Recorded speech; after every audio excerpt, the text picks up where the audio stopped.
all the fans are being so excited the way they left us hanging in season 2 and left you hanging. Finally get to see what happens. Right, I know, it's coming up. I think it's going to be...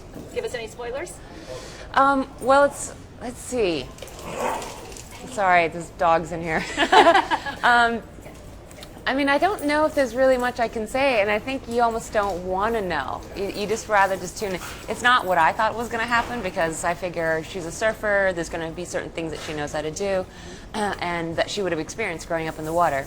Not so. You know, I tried to do, talk to the water people, and also just from whatever my minuscule experience I've had in the water here, trying to put that all together, but at the same time, it didn't necessarily make for good drama. So we did what I think is going to sell well, but at the same time, you know, I have my own backstory going on over here.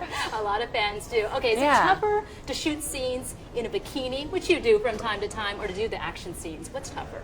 Tougher? I don't know how tough it is to shoot a scene in a bikini. Because you look like this.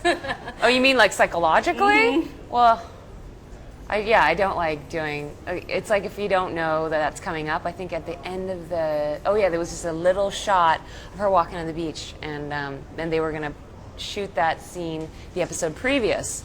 And they're like, oh, you don't mind if we shoot on Wednesday, right? I'm like, no, it's the end of the season. Like, I need weeks. And so they were like, oh, well, I mean, you look great. I'm like, you want the scene to look good, don't you? It's like, yeah. We're going to do it at the end, ideally, of next episode. And so they gave me time, and I worked out, I think, 11 out of 14 days. I was very proud of myself, because I never do that. So it's not, the actual shooting is tougher of the stunt, of course, but prep time is more for bikini stuff.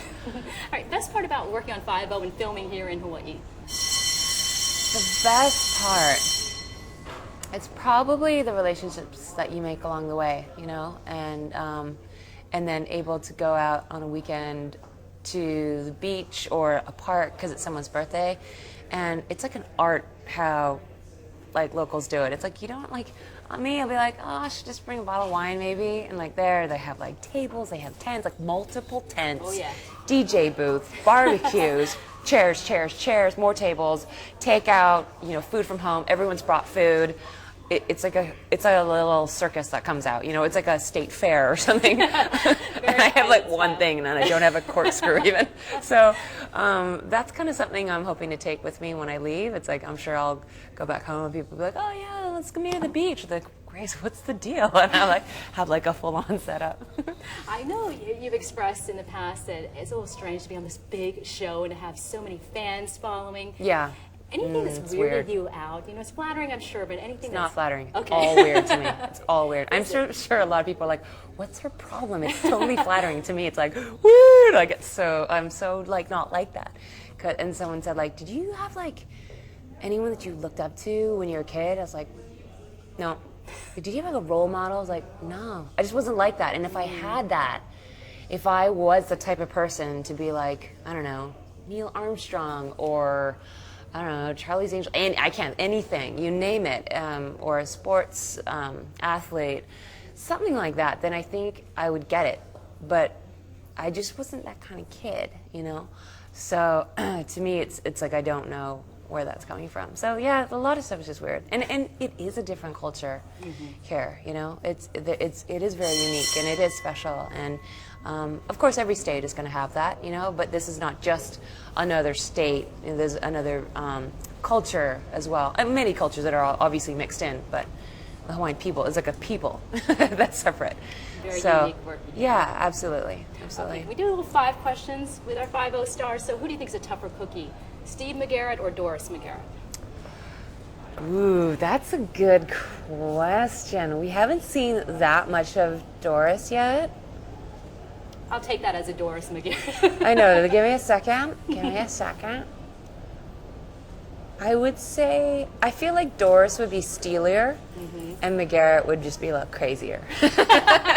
So it's going to be tough. Yeah. Castmate most likely to crack up while shooting a scene?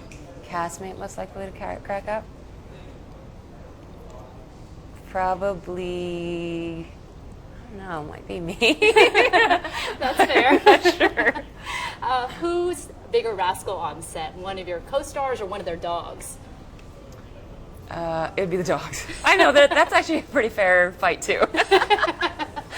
Favorite guest star who's come on so far? I really liked working with Tom Sizemore.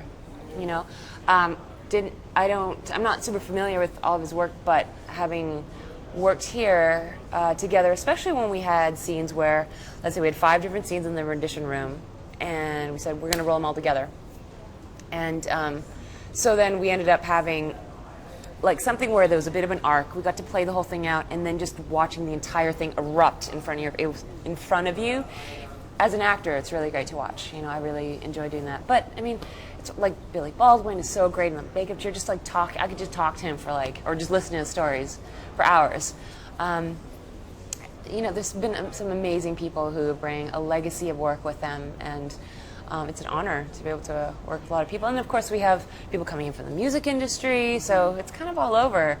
In a weird way, it can kind of handle anyone. I remember when we had like Puff Daddy coming, and I was like, "Okay, are you guys what did crazy?" You call him? Diddy, Mr. D? I think we called him Sean Okay. Combs or Mr. Combs. I don't know what we called him, and so I thought the show was just gonna like collapse under the weight of this person, but then the show couldn't handle it. I'm like, dude, I was like, bring in Oprah. I don't think we could do that, but it's like it feels like the show somehow is big enough to be able to handle kind of any of that, because I think we had someone from a reality show in, and I was thinking, oh no, what's happening? I don't watch the reality shows, but just hearing that was just like being an actor, like not from that world. You don't necessarily want them to come together, but I think it was probably all pretty smooth, and you know, bringing Ed Asner, and I mean, we have like Emmy winners, Christine Lottie, absolutely. We have all these great people, and as well a lot of new people. Or not new people, but like not as known names or younger actors with that are just starting out. So it's good. Okay, that was 4. I think we got just one more. Oh, quickly. I think about this one closely. What can't you live without? What's the one thing you can't live without? What's the one thing I can't? These are like not simple questions. I mean, I could just say air, water.